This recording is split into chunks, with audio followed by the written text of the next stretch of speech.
My name is Josh Robin, and this is my company, Posivibe. Posivibe is a company designed exclusively to transform dealerships and redefine what it means to work for a dealership. So I want to begin with giving you a little bit of information about myself. There we go. So I have 10 years of experience in the automotive industry. I worked at multiple different dealerships, luxury, daily drivers, and every single dealership that I've worked for or with has had just the same problems and no solutions to those problems. And I got tired of it. So I founded this company, which specializes in adaptive systems, staff development, and customer service index, which is CSI.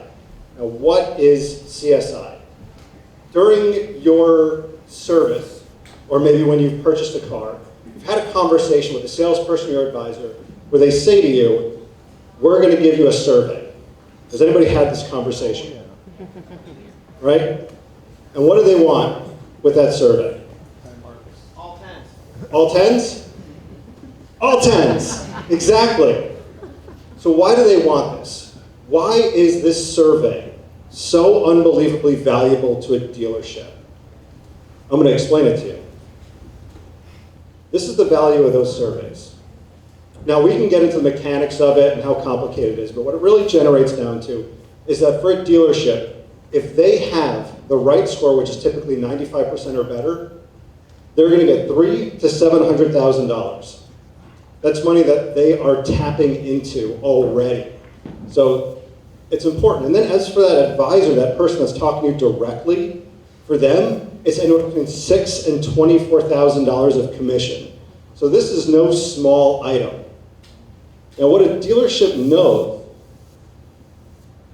there's a laser point there, is that the best way to get a follow-up, to get that survey score, to get that 95 percentile, or those all tens, is a follow-up. The follow-up is the last impression a dealership has with a customer. If things didn't go well, if your tire light came on after you left, if they forgot something, or even if it went great, this is the last time that I can put something in your space, that I can say, you know what? I know things didn't go well, but we'll do better next time. Or, hey, it went so well, do me the favor, give me that survey. It's really important to me. So that's why the follow-up's important. And a follow-up is so important, what do they have in place to make sure that that occurs? That's the problem. In every dealership that I have been to and that I have worked for, there is no tool for the advisors. There's no tool for sales. There's nothing.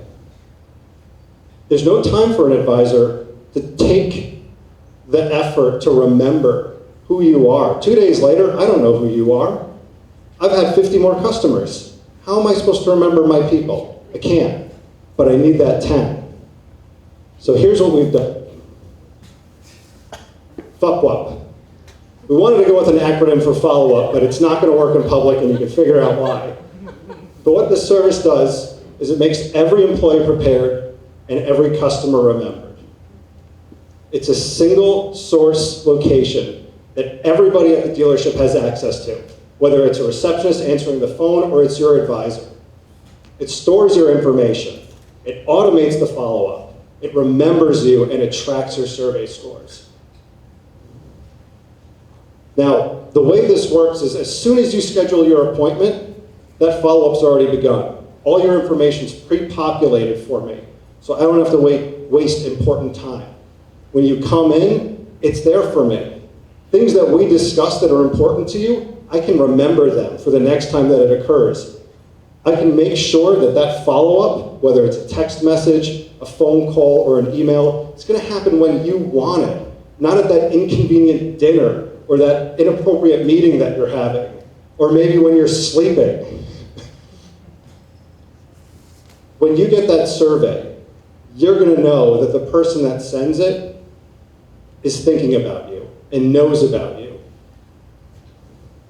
It looks something like this.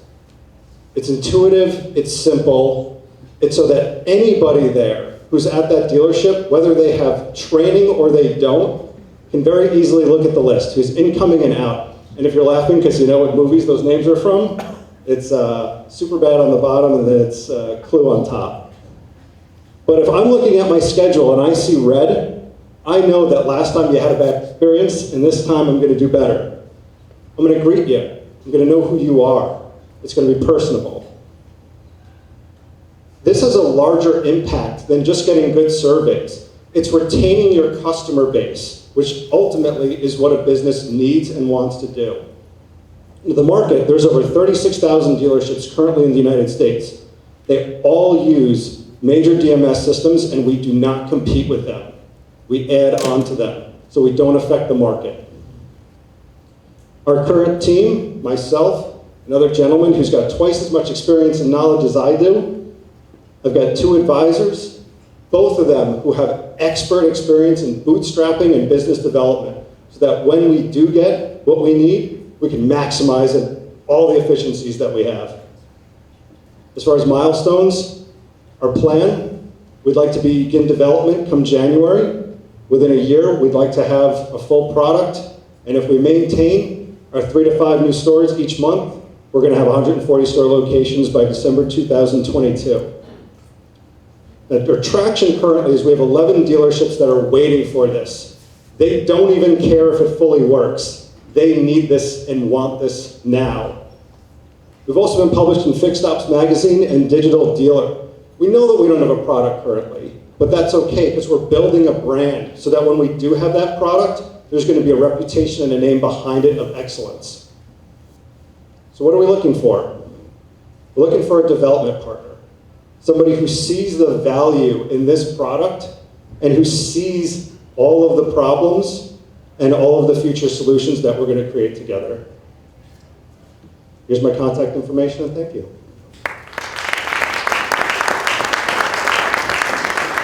Oh, questions?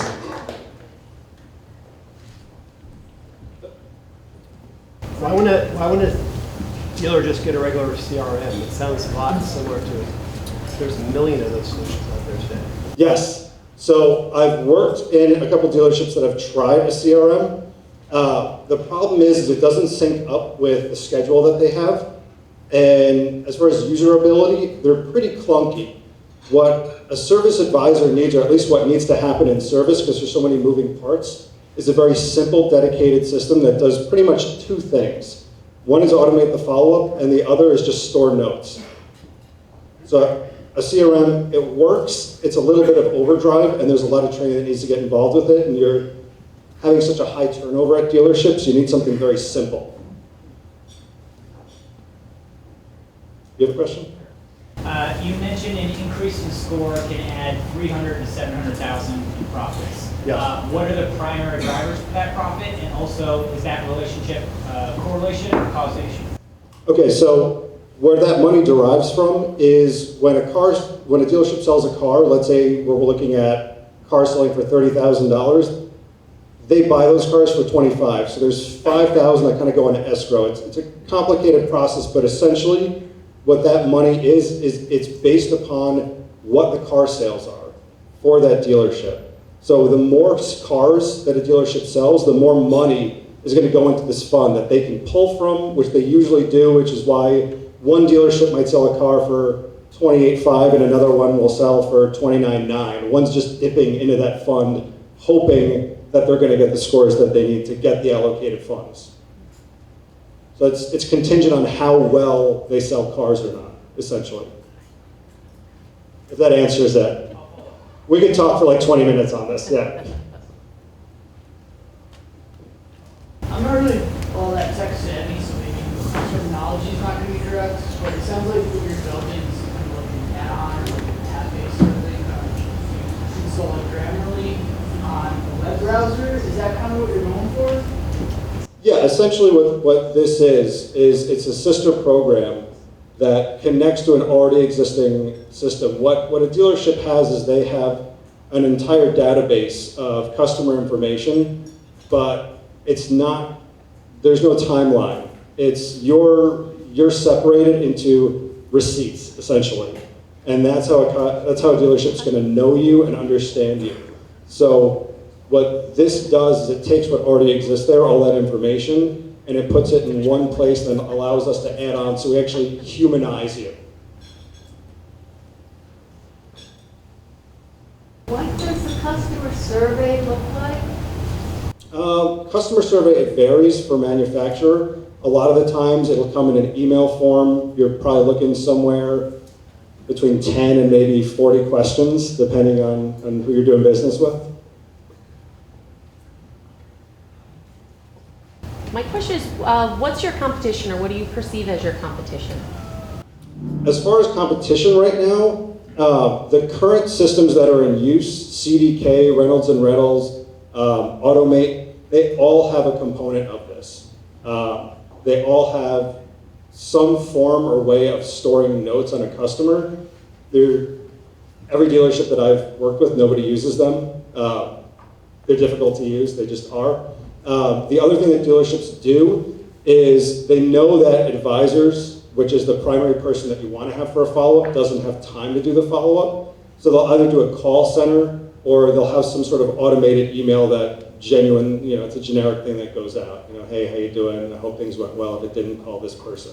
So, I've got to wrap it up. Do you do one more? One more. In the back.